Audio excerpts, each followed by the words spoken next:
One of the biggest barriers was what the kids already knew as physical education or gym class. So what was typically something you would do in physical education class? Play basketball, football, soccer, battleship. Or play dodgeball, play cannonball, play bazooka. Did you come here last year? Yeah, but this one was the same teacher. It wasn't the same teacher. What did you do in the last year for gym class? We used to do less things than this. You did less things than this? What were some of the things you did? We stretched, we played some games, and we ran around and stuff. What about anything in terms of something that you would be physically active or making yourself physically active? Did you ever discuss any of those things? No. Well, anytime you try to change the culture of the school, any aspect of the culture, the norms, the rituals, and what have you, you're going to be met with some resistance. We knew there was going to be some resistance in the beginning. We saw the rolling of the eyes of the 8th graders, and we heard the little comments, and we did some pre-interviews, and we knew that some of them weren't thrilled about this change. So I think overall there will be some resistance, but not much, because they'll quickly find out how much fun it is anyway, and that's the key. It's not just the PE teacher, or it's not just the food service person that, when you typically think of wellness, nutrition, and physical activity, but it's a whole school environment. And so we really push for that coordinated approach and getting everyone within the school to work together. And so it's been exciting being here and working with all the teachers, getting the support of all the staff, and having them work together for the same mission. The number one, I feel, the most important factor to have in place is the support of your head of school. And Wendy seems very, very passionate about this. She already has shown so much commitment for this. Just getting things ready for the school year, hiring a PE teacher that's credentialed, and just thinking about what's important for the wellness of the school, and taking the time to allow us to come in, take time away from their normal planning before school starts, so that they can learn our program and what we have to provide. That is going to make this program here at Children's Storefront very effective, and it's going to last because of that. The teachers are role models for the students, and that's why I think talking about that staff wellness piece first, even before getting into the programs, because if the teachers themselves don't have that passion, they're role models for the kids. So whether or not they think that or not, but the kids look up to them. And so if they make that commitment themselves, it's just so much easier for them to implement those types of activities, health and wellness, within the classroom. The person who was teaching before, which often happens in private or independent schools, they hire people who don't have credentials for certain areas, and that's what they had here. They had a non-credentialed person teach gym class. Well, if you want to make it quality physical education, you have to have a real credentialed teacher, and Helen had her credential. She had experience in teaching quality PE. You met the kids today. How was it? And what were some of your expectations, and were those expectations met? The kids were kids. They were amazing. They were really energetic. My expectations for them were high. I have pretty high expectations, and that was that they wanted to be here, and that was definitely met. I mean, you could tell as soon as they came in, they were used to enjoying it. And my expectation was that they may not be used to structure as far as me giving them a lot of directions. So unfortunately today I did give them a lot of directions, but they exceeded my expectations. I would say, although I feel like I could have done a better job with a lot of things, I think they were really receptive. So the first day, you're definitely looking for personalities. I have my own personality, they have their own personalities.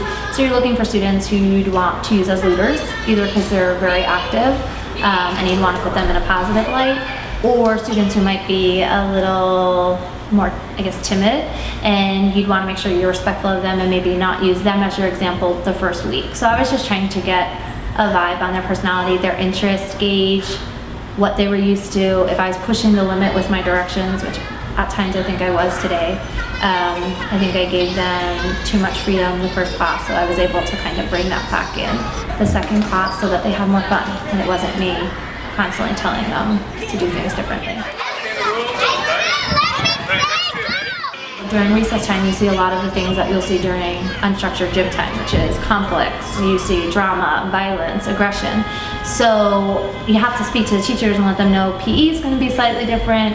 Hopefully, if you all support us, your recess will be different, and you're just going to create a little bit more cohesion with the students. Less conflict, more activity. They're not going to be sent to detention as often, hopefully, right? These are the goals. Other barriers at the school included a rental facility that the physical education teacher could use, but it was a good 10-minute walk with the children each way. So a huge barrier if you're a lazy teacher. You're not going to take the kids on this walk. But being able to use that larger space is quite valuable. So those are barriers that can be overcome, but only with goodwill. You know, some people think, oh, you implement this new type of PE to get the kids to understand, okay, what was acceptable before, just not gonna cut it. I guess having an open mind and just always staying positive and being, you know, open to new ideas that people may come along and help make the program more successful.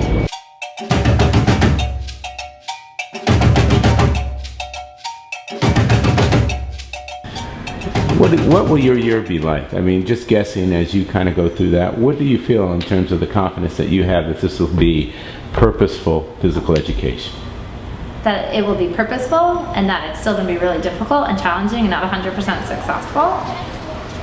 I mean, it's going to be purposeful. It's going to be a challenge for me, for them, but yeah, there's no question it'll be purposeful. This is not cliche. It changes the entire school community. You all hopefully will be able to see it. Hopefully, as the students get more used to playing with each other, interacting with each other, socializing with each other, they can do it on the recess field, they could do it during class participation, during group projects. It truly can't be a place in here where they can act different than where they act in their classroom. So hopefully it truly will change, whether it takes 6 months, 8 months, next year. With consistency, it really will change because the expectation will be different of what they get in PE. This was your first day of physical education, PE class. Jim, did you like it? Yes. We were the telling our name, doing funny moves, where she told us to.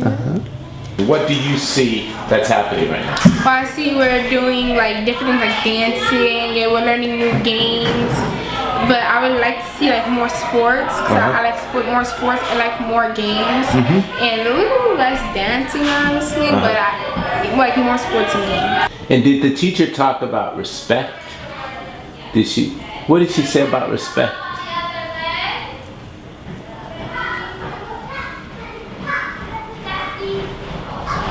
Your hands to yourself. She told us to move like chicken. What did you move like? What animal did you move like? A monkey. A monkey. Was that fun? So I have a very big question to ask you. Why do you think it's important to move around? Why is it important to move your body?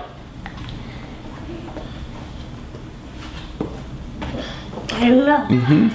So when you moved around, what happened to your heart? It was just keep beating and beating, and I was started smiling. Yeah. Could you? Cause I felt flowers coming out of my heart, so I was trying to smile. Oh. What's your favorite exercise to do? Applejack. Applejack? Your absolute favorite game to play is what? My favorite game? Yeah. Sonic. Sonic is your favorite game.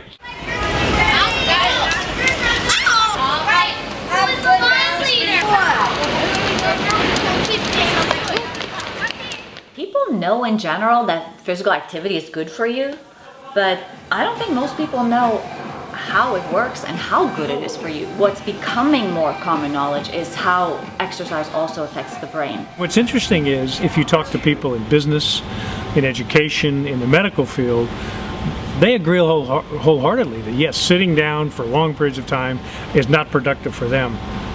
But for some reason, we want and expect children who are more apt to be physically active and want to move. Why on earth do we expect them to sit for long periods of time? The implications for education in general is we ought to follow the models of schools like Naperville and Titusville and the schools that we visited in South Carolina, in Charleston. For me to sell physical education to administrators and to school people, it had to be something that was geared around academics and or behaviors. What really hit with me was that it is science-based. There is data all over the United States and all over the world that supports that a healthy, physically fit child is going to be a better learner. And so when I began to look into the brain research, the models out of Naperville and the John Rady's and the Gene Blades and people who were the experts in brain-based research, it became evident to me that the best thing to do was to find out how I could tie physical education and brain-based together. 80, 85, 90, come on Dante, 95, 100. All 8 of the schools that we have the PEP grant in are Title I schools. And by doing so, I know that if I can make a difference to the most needy, then everyone else can achieve even more optimal results from it. What you saw today was initially at Mitchell Elementary, our first foray into changing the physical education dynamics by adding the fitness room and by adding yoga and by adding action-based learning. All of these things that are incorporated at Mitchell into a learning component. And then what you saw at the other schools was through the ability that we achieved with the PEP grant, which was some substantial money, that we were able to build that same sort of program in 6 more elementary schools and in a middle school and in a high school. Our school is a Title I school. We have 95% of our kids who live in poverty, come from homes of poverty. And we recognize that in order to maximize the quality of time we have, we could take an hour out of every single day for our elementary school kids and devote that strictly to physical education. And then the 6 hours that we have left for instruction, we know is going to be maximum time. It's going to be time when kids, based on the brain research that we see today, the kids, their brains are going to be lit up, their information highways inside their brains are going to be wide open. And the things that we do in those 6 hours are really going to have a place to take anchor and stay in their brains long term. We're going to be able to do more with them in those 6 hours than we could in that 7 hours if we did no physical education. So a lot of people view it as, I can't give up my time instructing the kids because there's so much to do. There's so much accountability, state level, federal level, locally. But for us, it's really about making the time that we have with our kids more valuable. I think for administrators, proof is in the pudding. So administrators are 100% driven by data of student outcomes.